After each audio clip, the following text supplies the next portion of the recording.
सभी साथियों को नमस्कार।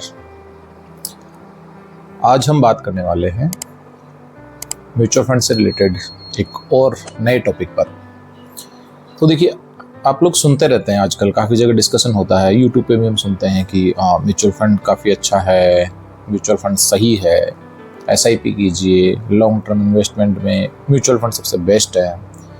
काफ़ी सारी हम बातचीत सुनते रहते हैं, काफ़ी डिस्कशन में ये आता भी है। और मैंने लास्ट वीडियो में बताया है कि म्यूचुअल फंड अगर आप कर रहे हैं, लॉन्ग टर्म में कर रहे हैं तो अच्छे रिटर्न मिलेंगे ही। साथ ही आप अपने बच्चों के भी म्यूचुअल फंड के अकाउंट ओपन कर सकते हैं, बच्चे भी अपने एसआईपी करवा सकते हैं। कैसे करवा सकते हैं, क्या होता है, वो मैंने लास्ट वीडियो में बताया भी है।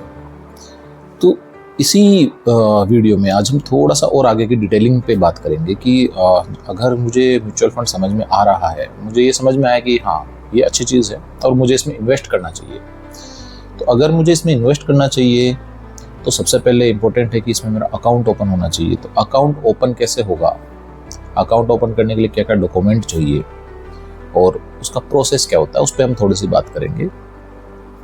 तो देखिए, सबसे पहले इम्पोर्टेंट है कि आपके पास एक बैंक अकाउंट होना चाहिए जहां से पैसा जो है उस बैंक अकाउंट से डेबिट होगा और आपके म्यूचुअल फंड में वो जाके डिपॉजिट होना है। तो ये एक प्रोसेस सबसे इम्पोर्टेंट है, तो बैंक अकाउंट होना जरूरी है। अगर बच्चों के लिए हम बात कर रहे हैं कि बच्चों का म्यूचुअल फंड कैसे ओपन होगा, तो उसमें भी ये प्रोसेस होगा। तो सबसे पहले हम बात कर लेते हैं कि बच्चों के लिए हमें क्या क्या चाहिए। तो देखिए, बच्चों के लिए एक बैंक अकाउंट चाहिए होगा, आधार चाहिए, पैन चाहिए और साथ में आपका खुद का आधार और पैन भी चाहिए। उसमें मोबाइल नंबर, ईमेल आईडी भी चाहिए जो आपकी खुद की होंगी, और बाकी का जो प्रोसेस है वो सेम ही रहेगा, चाहे माइनर अकाउंट हो चाहे हमारा खुद का अकाउंट हो। अब हम जब अपना अकाउंट ओपन कर रहे होंगे तो क्या क्या डॉक्यूमेंट चाहिए। बैंक अकाउंट के अलावा आधार कार्ड, पैन कार्ड चाहिए, मोबाइल नंबर होना चाहिए, एक ईमेल आईडी होनी चाहिए और इसके साथ में आपका एक सिग्नेचर का फ़ोटो होना चाहिए, जो बिल्कुल एक वाइट पेपर पे सिग्नेचर होगा, उसका एक फ़ोटोग्राफ होगा। इसके बाद में एक नॉमिनी होना चाहिए। पहले था नॉमिनी का जो नाम है वो आप देते थे और अकाउंट ओपन उससे होता था, लेकिन अभी गवर्नमेंट का एक रूल है कि सिर्फ नॉमिनी के नाम से काम नहीं होगा।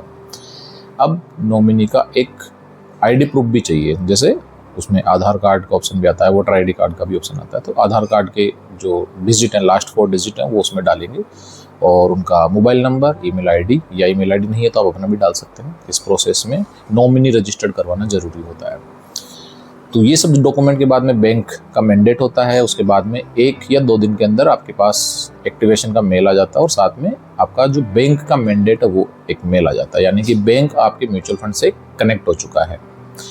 उसके बाद में जब आपने सारे डॉक्यूमेंट के साथ प्रोसेस कर दिया, और ये सब ऑनलाइन हो जाता है, बहुत ईजी है, मतलब मुश्किल से 5 से 7 मिनट का प्रोसेस होता है एक आपका म्यूचुअल फंड का अकाउंट ओपन करने में।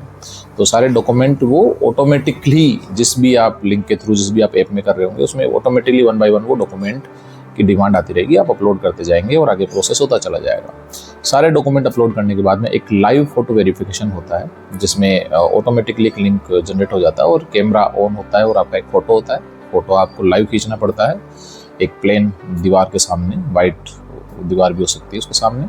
फ़ोटो अपलोड होने के बाद में और वो सबमिट हो जाता है और फिर उसके बाद में सक्सेसफुली आपका अकाउंट ओपन हो जाता है। 2 दिन के अंदर या 1 दिन के अंदर बैंक मैंडेट का एक मेल आ जाएगा आपके पास में।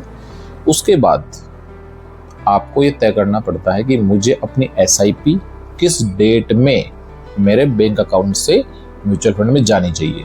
इसके लिए कई सारी डेट होती हैं, लेकिन हर किसी डेट पे नहीं हो सकता। वो डेट कौन कौन सी होती हैं? 1 तारीख होती है, 5 होती है, 7 है, 10 है, 15 है, 20 है, 28 है।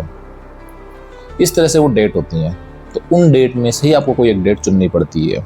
अब जैसे जो सैलरीड है वो मोस्टली 5 तारीख या 10 तारीख को चुनते हैं, तो उस टाइम पर फिर वो पैसा ऑटोमेटिकली बैंक से ऑटो डेबिट हो जाता है। ये पूरा प्रोसेस है।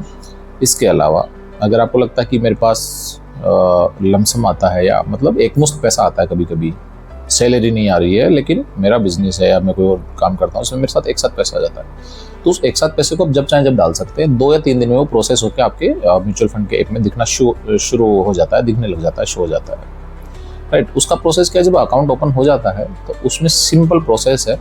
आप म्यूचुअल फंड का ऑप्शन पे क्लिक करेंगे और वहाँ पे ऑप्शन आ जाता है एसआईपी करना चाह रहे हैं, लमसम करना चाह रहे हैं, तो उस पर क्लिक करते हैं, लमसम आ जाता है।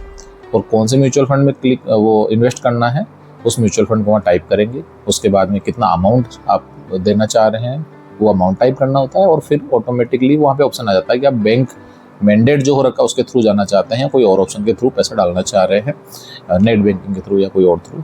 तो आपने ऑलरेडी बैंक मैंडेट कर रखा तो उसी पर क्लिक करेंगे तो 1 या 2 दिन में पैसा बैंक से निकल के आपके म्यूचुअल फंड में शो हो जाता है। तो ये लमसम का तरीका और SIP का ऑटो डेबिट हो जाता है। तो इस तरह से पूरा प्रोसेस होता है ये। और अगर और डिटेल जानना हो आपको तो आप कमेंट में लिखिएगा, किसी तरह का कोई सवाल हो या कोई सजेशन हो तो भी आप शेयर कीजिएगा। नेक्स्ट वीडियो में हम बात करेंगे कि जब हमने अकाउंट ओपन कर लिया, हमारी SIP भी आ गई है, म्यूचुअल फंड में शो हो रही है, अब हमें वो समझना नहीं आ रहा कि उसे देखे कैसे और कैलकुलेट कैसे हो रहा है। उसमें तो काफ़ी सारी चीज़ें लिखी रहती है, कौन सी चीज़ क्या है, किस तरह से काम आती है, उसका कनेक्शन क्या है एक दूसरे के साथ में। तो वो एक ओरिएंटेशन टाइप का हम अगली वीडियो में आपके साथ शेयर करेंगे with screen. Thank you so